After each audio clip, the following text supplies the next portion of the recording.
A pulse. Just one. Buried deep in 12 years of silence. On a quiet Monday morning, a data analyst in Western Australia opens an archived telemetry file. Something nobody has touched in nearly a decade. And there it is. A faint signal, an automated satellite handshake that should not exist, because the plane it came from vanished. The system logged it as Ping 8, a short digital whisper sent hours after all contact was lost. Investigators dismissed it then, calling it incomplete. But this is different. This recovered ping isn't from the original dataset. It comes from a redundant communication buffer recently decrypted from Inmarsat's archive, a missing packet, reconstructed byte by byte. And when mapped against the known arcs, it doesn't line up. If the data is real, it moves the aircraft's probable path by nearly 900 kilometers. How could a fragment of forgotten code shift one of the greatest search operations in history? Was it a system echo, a reflection of a reflection? Or was the aircraft somewhere else entirely? Because if this ghost ping is authentic, it changes everything. If you've been following this investigation, or if this new discovery already raises more questions than answers, join the discussion below. Tell us what you think this recovered ping could be, and if you want to see how new data might rewrite the final moments of Flight 370, subscribe and stay tuned, because the next chapter might just upend what we thought we knew about the Indian Ocean arcs. It's just past midnight, March 8th, 2014. A Boeing 777 departs Kuala Lumpur International Airport, bound for Beijing. On board, 239 people, families, engineers, students, infants, asleep beneath soft cabin lights. Nothing to mark this night as historic. Until, 40 minutes later, everything changes. At 1:21 a.m., the aircraft's transponder, the digital heartbeat that allows controllers to see it, goes silent. No distress call, no code 7700, just a quiet disappearance from civilian radar. Minutes later, military radar detects something strange, a return that doesn't belong, moving west. The plane, it seems, has turned back, crossed the Malay Peninsula, then curved out over the Andaman Sea, heading toward nowhere. Hours later, after sunrise, the world begins to realize Flight 370 is missing. In the days that follow, search zones balloon from coastal waters to thousands of square kilometers of open ocean. Ships, satellites, sonar drones, all scanning for evidence. Yet every pass, every sweep, yields nothing but silence. Then, 9 days later, the investigation turns digital. Inmarsat, the satellite network responsible for high-altitude communications, detects something unexpected. After the plane's last known voice transmission, 7 automated handshakes occur between the aircraft and satellite. They aren't voice messages, they're status checks. Each one, a mathematical pulse that records distance, angle, and timing. Those pings become the foundation of what the world would come to know as the Seventh Arc, a sweeping, curved corridor stretching across the Indian Ocean, the only clue to where the aircraft may have ended its flight. But from that single data set, incomplete, imprecise, billions of dollars and years of searching unfolded. Australia led multiple phases of ocean floor scans, mapping depths few humans had ever seen. By 2018, the official search was called off. The wreckage, presumed somewhere along that final arc. Pieces of debris later washed ashore on distant islands, confirming the ocean's truth, but not the aircraft's resting place. And so, for nearly a decade, the case froze. Until now, when the missing satellite ping appeared, it wasn't part of the original transmission record. It came from a redundant data cache, a backup layer within the Inmarsat system. The packet was corrupted, fragmented, mislabeled, but once decoded, its timestamp aligned with a period after the aircraft's presumed final handshake. That simple anomaly, a stray, overlooked signal, might suggest the aircraft was still active beyond the moment we thought it was lost. But how could that be? Could residual power in the satellite data unit have triggered a false handshake? Could a reflected or delayed packet mimic a live connection?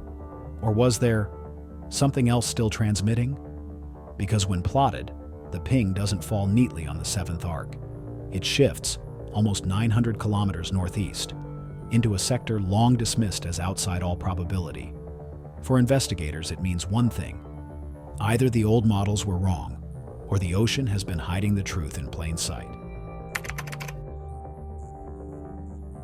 Every aircraft that connects to a satellite network leaves behind a kind of digital fingerprint, a pattern of pulses, each one marked by time and distance. These are called handshakes. They aren't conversations, not messages or voice transmissions. They're check-ins. Automatic, "Are you there?" Signals that travel between the aircraft's satellite data unit, or SDU, and a geostationary satellite parked roughly 35,786 kilometers above the equator. Every 60 minutes, whether pilots interact with it or not, the SDU sends a logon request, a simple mathematical packet that says essentially, "Still here." The satellite responds. The ground station confirms. And together, those 3 points, satellite, Earth, aircraft, generate a triangle of timing data precise enough to infer distance, but not direction. That's why investigators had to build models, calculating possible flight paths based only on time delay and frequency shift. Those arcs, those elegant blue curves we've seen for years, come from the math of uncertainty. But what happens when a missing ping appears? To understand that, we have to zoom in, not on the ocean, but on the system itself. The Inmarsat network records 3 primary variables for every handshake. 1. BTO, burst timing offset, how long it takes the signal to travel to and from the aircraft. 2. BFO, burst frequency offset, how much the signal's frequency shifts due to motion. 3. Log on, log off reason codes, what triggered the handshake, power loss, reboot, manual reset, or satellite switching. When Flight 370's systems went dark, the final handshake suggested a controlled power down, not a catastrophic break. The last known exchange, at 0:19 UTC, showed a brief reboot, likely as the plane's electrical systems cycled through standby power. After that moment, silence. Until now. This newly recovered ping, the so-called Ping 8, doesn't match any known entry in the official logs. Its header checksum is incomplete. Its time index is offset by roughly 47 seconds compared to the last valid record. And yet, its frequency drift aligns almost perfectly with a descending aircraft still in motion. That raises 2 possibilities. Possibility 1. The ping is an echo. A delayed packet bounced within the network buffer after the aircraft had already gone silent. This could occur if the SDU's transmitter briefly lost synchronization, but reconnected before the system fully shut down. Think of it like a voicemail caught in a network loop. A delayed arrival, not a new message. Possibility 2. The ping is authentic, meaning the SDU was still partially powered and capable of one last digital breath before dying completely. In that case, the plane remained intact longer than models suggest. And here's where it becomes even more intricate. If the data is genuine, its BTO reading implies a range roughly 890 kilometers off the 7th arc, a region that, until now, was never searched with high-resolution sonar. One ping, one fragment, and suddenly, the geometry of the entire search shifts. But to verify that, analysts must reconstruct not just where the signal came from, but how it could exist at all.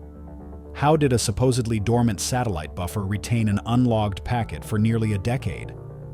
How did its checksum survive data compression? And why did it appear only now, during a low-level redundancy audit, not an active investigation? The odds are astronomical, yet the data exists. Could this be the system's way of whispering something it couldn't say back then? A final breadcrumb in a trail of silence? Or is it an illusion? A ghost signal that mimics hope? The next step, investigators say, is to simulate the exact conditions that could produce such an anomaly. To reverse engineer the ping itself, because if the packet structure matches real transmission physics, the plane's final position may have been miscalculated by hundreds of miles. And that raises a haunting question. If the models were wrong, what else did we overlook? For most of the world, the mystery of Flight 370 became background noise, a tragic headline that faded with time. But for some, it never stopped. Every blip, every rumor of debris, every faint signal reignites that ache. Because to them, this isn't data, it's the heartbeat of someone who never came home. In Perth, one investigator describes reopening the dataset like walking into a sealed room where someone had just left. He says the moment that missing ping appeared on screen, the silence of the past 11 years collapsed into a single sound, confirmation that the system, at least, had been listening. Across the world, relatives, still in quiet online groups, still exchanging fragments of hope, share screenshots, translated summaries, pixelated graphs. They don't speak in absolutes, they speak in ifs. If this ping is real, if it truly came from the aircraft, if the coordinates shift the arc, then maybe we can start searching again. For the engineers who built the communication systems, the discovery lands differently. One of them, now retired, described it this way: "We designed the network to fail gracefully, not to vanish, not like this." He said the idea that a single packet could survive, dormant in archival memory, almost feels poetic. The machine remembered what the world forgot. And yet, that faint glimmer of hope also reopens wounds, because every potential answer risks becoming another false dawn. Every new lead has carried with it the same cruel rhythm: announcement, excitement, uncertainty, collapse. So when the news breaks that a missing satellite ping has been recovered, some families hesitate to even feel. One mother put it simply: "Hope has a cost. You start paying it the moment you believe again." Still, within this quiet exhaustion lies something deeper: a refusal to let the story end in static. Each new fragment of data becomes a form of remembrance. Each possible coordinate, a promise that the ocean has not swallowed everything. And maybe that's what this new ping really is. Not just a digital echo, but a reminder that even silence can carry meaning. Because somewhere between the math, the memory, and the mourning, the investigation is no longer just about finding a plane. It's about recovering the truth, one fragment at a time. When the news of the recovered satellite ping first surfaced, analysts split almost immediately into two camps. One called it a system echo, the other a true transmission. Both camps agree on one thing: if the data is valid, it reshapes everything we thought we knew about the final moments of Flight 370. Theory 1. The system echo. In this version, the ping never actually came from the aircraft in real time. Instead, it was an artifact, a ghost of data looping inside the network itself. The Inmarsat ground stations, like all large communication systems, rely on layers of redundancy. When a connection drops unexpectedly, the system retries. It resends handshake requests stored in memory. If a corrupted timestamp or offset slips through that retry buffer, the system might later misfile it as a new ping. In other words, the recovered ping 8 could be a false echo, a digital ghost born from the collapse of an interrupted handshake. Proponents of this theory argue the evidence fits. The recovered packet's header was incomplete. The frequency offset was within tolerance for a stored echo. And the 47-second timestamp drift could easily result from system latency or delayed logging. In this light, the new ping may not be a voice from the lost aircraft, but rather the static residue of a system that didn't know how to stop listening. Yet there's one major problem. The BTO value, the timing delay, suggests physical distance. A delayed echo shouldn't produce a new range measurement. It should align with the previous handshake. But it doesn't. That's why another theory began to take hold. Theory 2, the true transmission. Here, the ping was real. A final, faint transmission from the aircraft's satellite data unit. It may have been the machine's last electrical breath before power finally failed. The SDU, located in the avionics bay, has its own independent power path. If the main systems were shut down, residual energy or an auxiliary source could briefly reactivate the transmitter. That reactivation would automatically trigger a log-on request, generating exactly the kind of handshake now discovered. In this model, the missing ping becomes the aircraft's last known heartbeat, and the implications are staggering. If the timing offset and BTO value are accurate, the plane may have traveled farther northeast, continuing flight for several minutes beyond its presumed endpoint. That would shift the final descent zone by hundreds of kilometers into waters never mapped by the search teams. Regions of deep trench and variable magnetic interference, places where sonar returns were once dismissed as noise. Could the wreckage be there? If the signal was genuine, it suggests motion, meaning the aircraft was still airborne when it transmitted. But that raises the next question. Why? Was it a controlled glide, a final automated descent, or the chaotic drift of a machine still half alive in the dark? Theory 3. The hybrid model. Buffered reality. A third hypothesis, emerging from more recent simulations, suggests that the truth might lie between the two extremes. In this model, the recovered ping is both real and delayed, a valid transmission trapped in the network's buffer due to packet loss and retry cycles. Essentially, the aircraft did transmit, but the signal's metadata was partially corrupted before it reached the log. That would explain the checksum errors and the plausible distance offset. It's a paradoxical solution, the kind of answer that satisfies both camps while proving neither wrong. As one researcher put it, it's like hearing an echo from the future. The system recorded it late, but the signal itself was alive when it was born. This theory also explains why the ping only surfaced during a redundant data audit, not in the main communication records. It may have been preserved in the satellite's diagnostic logs, a hidden layer never meant for operational analysis. No matter which theory you lean toward, one reality remains unchanged. The system behaved in ways even its designers didn't anticipate. Whether the ping was a ghost or a genuine cry, it persisted, quietly, invisibly, across nearly a decade of archival silence. Each explanation leads to a different kind of truth.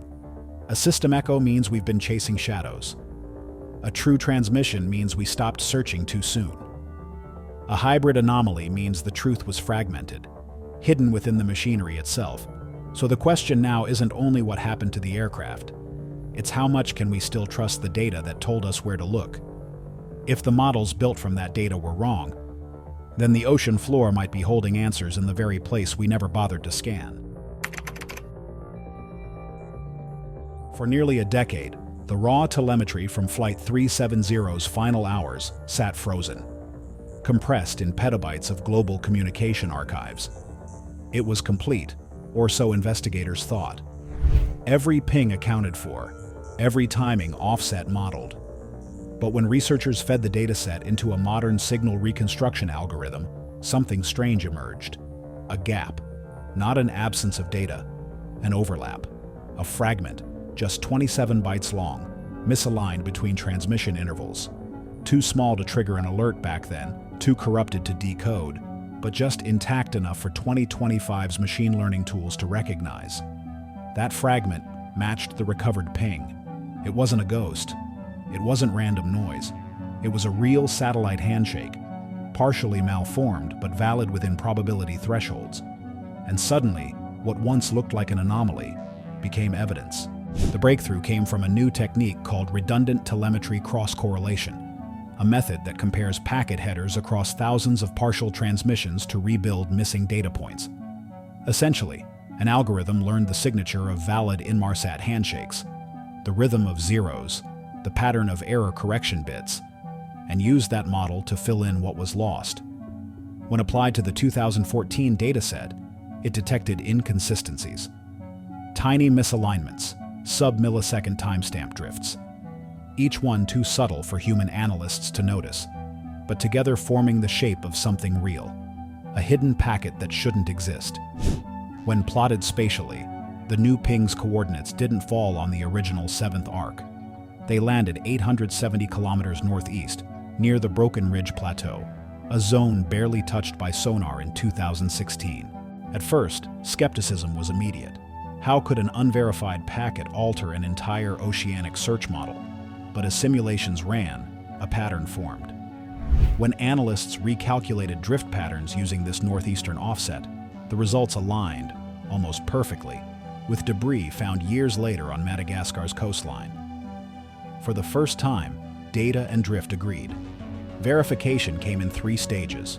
1. Checksum reconstruction. Engineers used the remaining bytes to rebuild the packet's integrity frame, confirming it originated from a real Inmarsat transceiver, not a test beacon. 2. Time drift analysis. Cross-comparison with archived station logs from Perth and Jeddah revealed synchronization variance consistent with power fluctuation, meaning the aircraft's SDU may have rebooted mid-flight. 3. Frequency Doppler modeling.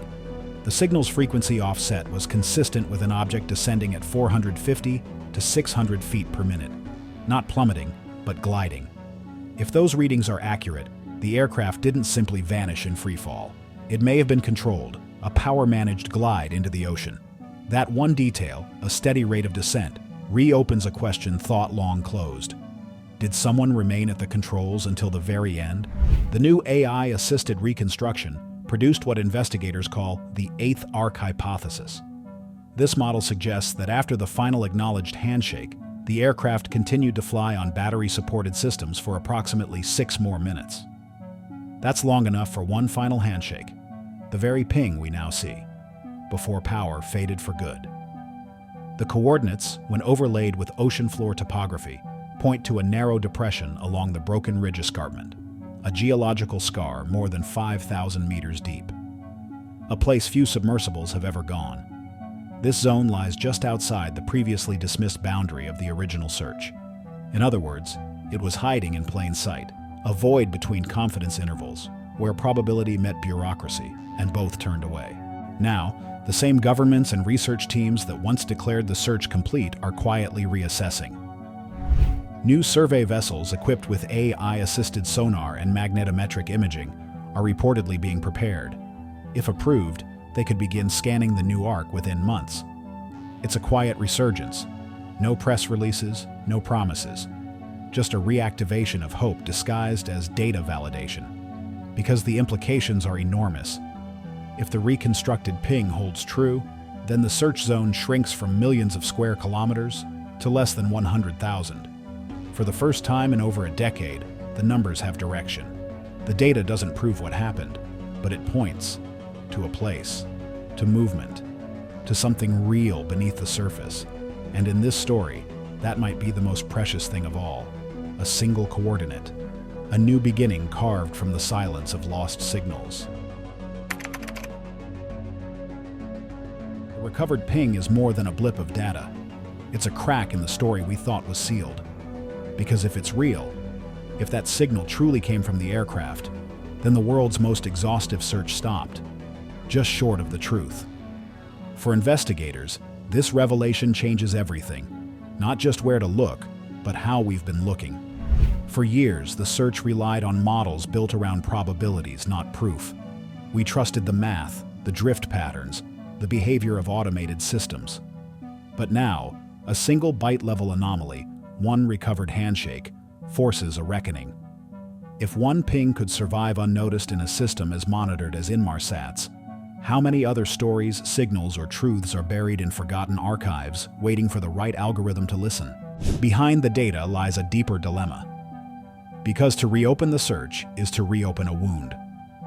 Families who have lived for 11 years in the fragile balance between hope and acceptance must once again brace themselves for uncertainty. Governments that spent hundreds of millions of dollars will face questions of accountability. Not just what was missed, but why. And yet, doing nothing would mean ignoring a new lead, one that could finally end the silence. There's also the technological irony. What humans dismissed as noise, machines now recognize as signal. Artificial intelligence, trained on decades of communication data, may find what entire fleets could not. It's a story as old as progress, that our tools evolve faster than our willingness to trust them. If this new model succeeds, it could rewrite how we investigate lost systems, not through debris and wreckage, but through digital forensics of memory itself. Every signal leaves a trace. Every trace tells a story. Even when the storyteller is a satellite 36,000 kilometers above the sea. Beyond aviation, this discovery ripples outward.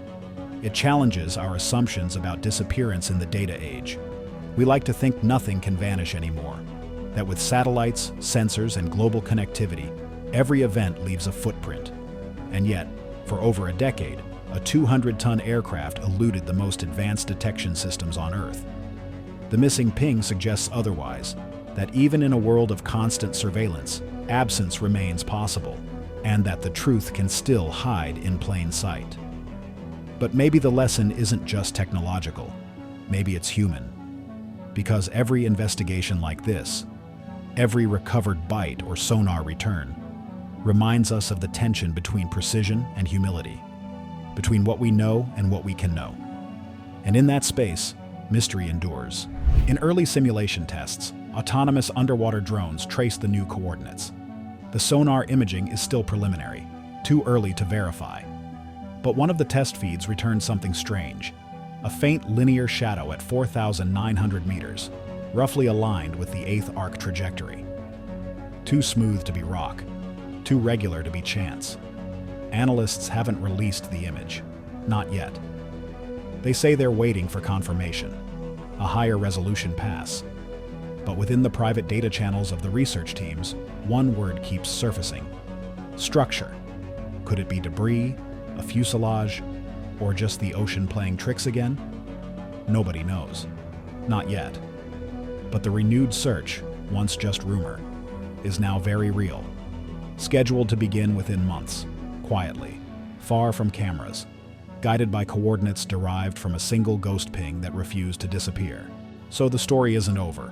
Not for the data analysts still decoding fragments, not for the families waiting for answers, and not for the ocean, the last witness, still holding its secrets in the deep. Because sometimes, the signal we've been waiting for isn't the end of the story, it's the moment it begins again.